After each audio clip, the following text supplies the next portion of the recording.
Today is November the 11th. In the United States, we call that Veterans Day. In most of the rest of the world, it's called Armistice Day or Remembrance Day. Why is that? I am actually not sure when it started being called Veterans Day. It's been called that my entire life. Um, it was originally called Armistice Day because was it's the day that they signed the peace treaty that ended World War One. It was signed on the 11th day of the 11th month at the 11th hour at the 11th minute. And there was a reason why they did all of those. And I don't remember. Mom's not here anymore, so I can't ask her. And I actually have not been able to find that out online. It may be lost in the mists of time. If you know, please feel free to leave it in the comments, right? Um, the rest of the world tends to call it Remembrance Day, nowadays. And you will often see, like Saturday on Hockey Night in Canada, Kelly Rudy had a little red paper poppy on his lapel. It used to be that they did that. It's been a tradition. It used to be here, and I have no idea when they stopped doing it. Um, they did not do that here when I was a child. But it's because of the poppy fields in France were hugely impacted in World War One. I did find a website with the Library of Congress that we can take a quick look at. And it talks here about the ceasefire agreement on November the 11th at 11 a.m. President Wilson proclaimed the first Armistice Day the following year, November of 1919. This website has a couple of pictures and other links. Here it says beginning in 1954, which I was not even thought of then. The United States designated November 11th as Veterans Day. And there's President Wilson, who's probably one of the most ineffectual presidents the United States has ever had.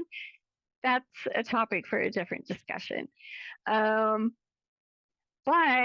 then it shows some of these posters, and that was actually, as we scroll down, that was when this very iconic poster was first, would we say invented? This is from World War One, and it was used um, quite a lot for different other recruitments. And this has, let me see here. This is veterans after they've come back. There apparently used to be like a parade and everything every November the 11th. I don't. That again is well before my time. Here's a picture of one. This one is from 1938.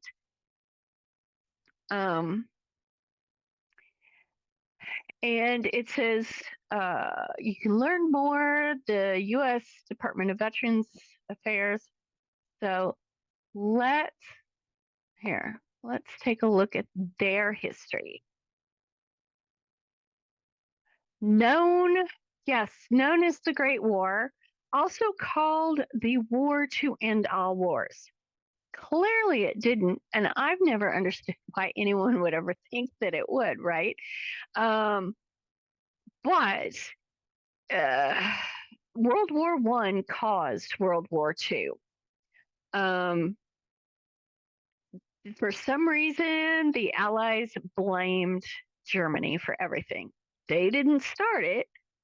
I have no idea why they decided to blame them. I have never understood that. My original minor was in history, and there is so much about World War One that does not make sense. It's just really clueless.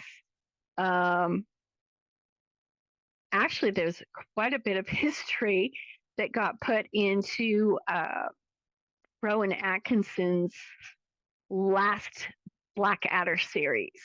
It's called Blackadder Goes Forth, and it's set in World War One. It's actually my favorite Blackadder series.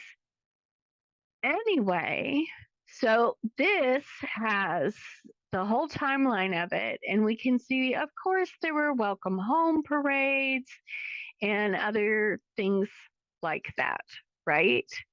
And here's a copy of the of an official proclamation um, from June the 4th, 1926, which seems incredibly past when it actually ended. I have no idea why they did that then. That's in 1938, and then we switched it to Veterans Day in 1954. So I can put these two links in the chat if you want to read up on it. Um, and that looks like that's about the end of that. If you have any uh, idea about any of that, I would be happy to learn about that. Now, who fought in World War One? We had all sorts of indigenous peoples that fought in World War One. Native Americans. We had Latinos. We had Black people that fought in World War One. We had Asians who fought in World War One for the United States, um, and it really was a world war, even though there was no Pacific theater like there was in World War II. Can we learn how to prevent another world war from World War One? Perhaps. I think we might learn more about that if we studied more about World War II. And I didn't have that in my history books. I mean, even though all of this stuff happened well before either of my parents even were old enough to even think about having children. Um, and I mean like 1954. They were not around during World War One at all, and my grandparents were small children at the time. Um, but clearly, they didn't do things very well at the end of World War One, or we would not have had World War Two. Obviously, they ended World War Two better than World War One, from what we've seen. But there's a reason to study history. You can't fix something if you don't know where the break is in the system to begin with. You can't just go in and start overlaying stuff. Does that make sense? Um, so that's my thoughts and observations for this Veterans Day. I don't have any relatives who fought in it. They were not the right age at all. My great grandparents were too old, and my grandparents were too small. So it's um, it's difficult for me to have a full perspective on that. But I did wanted to do this video because we have we do have freedoms and things in the United States now because of our ancestors that came before us, whether they're indigenous ancestors or non indigenous ancestors. Their choices have made possible what is in our lives today. The kinds of homes that we have, the internet, and the other innovations that we have that are either did not exist at the time or are cheaper and more readily available. Most people can afford a car now. Most people didn't even have a car in 1917. So there has been tremendous progress made by their willingness to put themselves on the line that I think absolutely needs to be part of the reflection of today. And when we think about how we are going to go forward from this point, the decisions that we personally are going to make, we are tomorrow's ancestors. The decisions that we make today affect the quality of life for the next 7 generations. So I will leave you guys with that thought. I hope you had the day off from work. I had it off from teaching. And I will see you in the next coffee chat, Professor Reflection.